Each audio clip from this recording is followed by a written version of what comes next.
Hey everyone, Mr. MC here. This is a guide for round 8 of the Nations Cup Exhibition Series. Let's get this started. This first turn can be taken flat out. Just gently turn in, take advantage of the curb on the right. Now your first braking point is when the curb on the right starts, and you want to brake as much as you can for a short moment. Once you start to turn in, you want to quickly ease off of the brake so the car can rotate around this turn. And you want to set yourself up so you can take this right turn flat out, and you want to be careful on trying not to turn too much, otherwise you risk spinning out.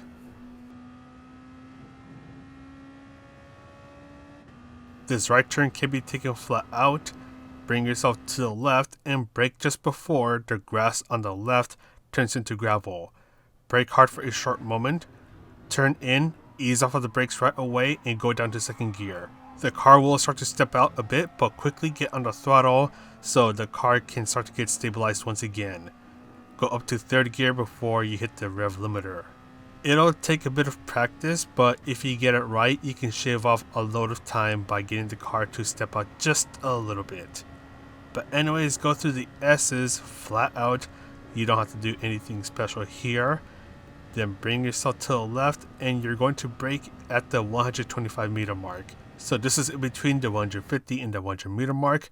Brake hard for a short while, start to turn in, ease off of the brakes, and go down to second gear. The car will step out a bit again, but quickly get on the throttle to stabilize the car, and you should be able to just glide through this turn. Both of these chicanes can be taken flat out, just be a little careful as you go through the curbs. So you're going to turn in just after this curb on the right ends, and just try to guide the car through the chicane of death, trying not to get all bouncy on the curbs. If you approach the chicane wrong, you do risk hitting the wall that is on the left. Finally, you can brake just as a curb on the left starts, so this is just at the 100 meter mark. You can go a bit into the curbs if needed. Just brake hard for a short moment, quickly ease off of the brakes, just let the car rotate around this turn, slowly start to accelerate, and you are good to go. But that is pretty much it for the lap guide. Let's go ahead and talk about the strategies. For this qualifying session, you will have 10 minutes to try to get a good qualifying time.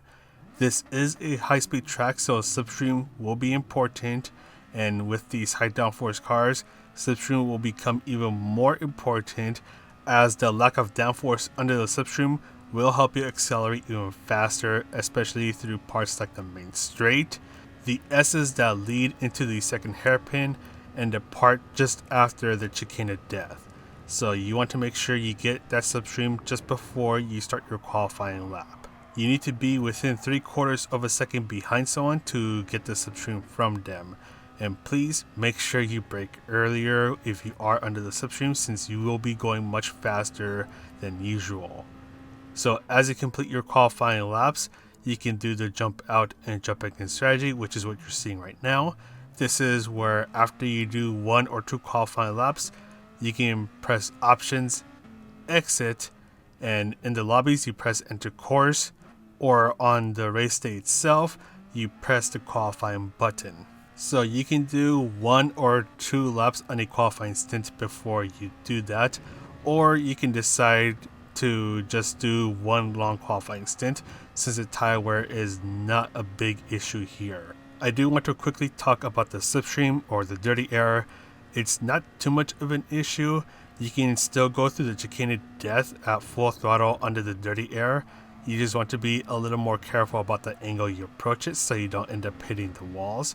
And this is the part that I want to show. So we're at the main straight. I'm going to tuck on into the slipstream, and you're going to see me go a lot faster. You'll quickly catch up to the car in front as you approach 6th gear, and that can set you up to get a potential overtake as you approach the next braking point. And as I mentioned earlier, if you're under the slipstream, please brake earlier than usual, since you are going much faster than usual. But that's pretty much it for the qualifying strategies. You can either decide to do 2 laps and then do the jump out and jump back in strategy, or you can go for a long qualifying stint.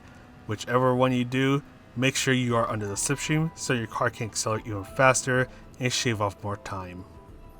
Before I mention the race strategies, don't forget that this race does have a grid start, but interestingly, you can leave the traction control at 0 since this car does not have enough torque and you're on stickier racing medium tires, so you're going to have enough grip to not need to have the traction control at 1 when you go off the starting line.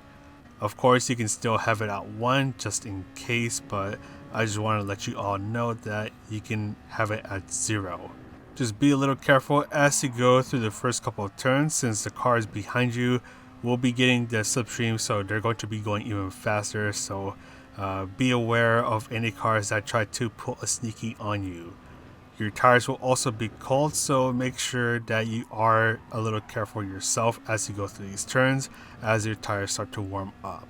As for the race strategy itself, this is an easy no-stop race. Fuel is not an issue at all, and you do get some tire wear, but it is not enough to cause an issue. The rear tires wear out a little faster, so you can have the brake balance set to -1, so 1 point towards the front, and that will bring a bit more wear towards the front tires instead of the rear. Do be aware that if you are constantly under the dirty air or the slipstream, so your front tires will wear out a little faster due to the understeer that the dirty air causes, so you also want to be just a little careful about that. Once again, the tire wear is not going to be problematic enough to where you have to go to the pit stop and get a new set of racing medium tires. Don't worry about that, just go for the no stop. And as you go through the laps, you will be using up more fuel, and that means that your car will potentially go even faster.